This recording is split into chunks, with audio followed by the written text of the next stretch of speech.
what we have here is our algae growing and monitoring system set up for our Sondes to run our experiments. The Sondes are located inside of the tubes, and they're suspended with a pulley system. And then off the pulley system, you can also see our power cord and data collection cord for the Sondes themselves. Something that we ran into that we were monitoring when we were first using them is the air bubbler right here. If you have the bubbler stone at the bottom, it blows up through the bottom of the Sondes onto the probes and can actually throw off your measurements and your readings. So what we're trying with this one here is it's located somewhere in about the middle so that it doesn't come directly up from the bottom. Here is what we have our data loggers.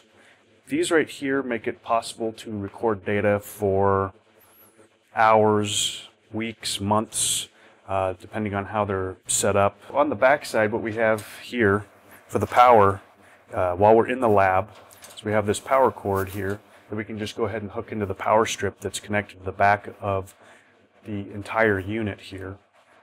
And that provides enough power to keep this thing running for days. Even if the power goes off, on the inside of the data loggers we have a battery here, which I've not seen it run all the way out. We did have a power situation where the power was off for about 5 hours, and it just kept on pulling data. The only thing that happened with that data collection is we need to go ahead and hook the lights and the bubbler up to a power system.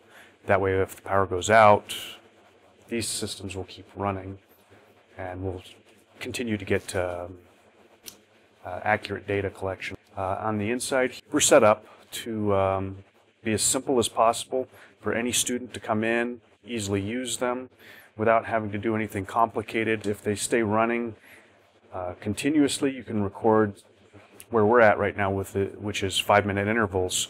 You can record up to 15 years of data, and that's covering optical density, blue-green algae, pH, temperature, salinity, chlorophyll, which are all valid data collection points for when you're trying to figure out the life cycle of various algae types.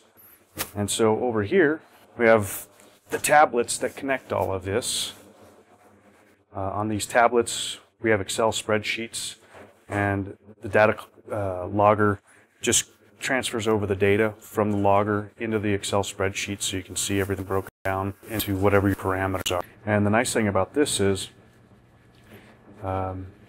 previously in the past, you'd get, 1 or 2 recordings a day, having human power, basically doing it with handheld units, whereas this one just constantly, continuously records everything that's happening throughout the day and night, actually.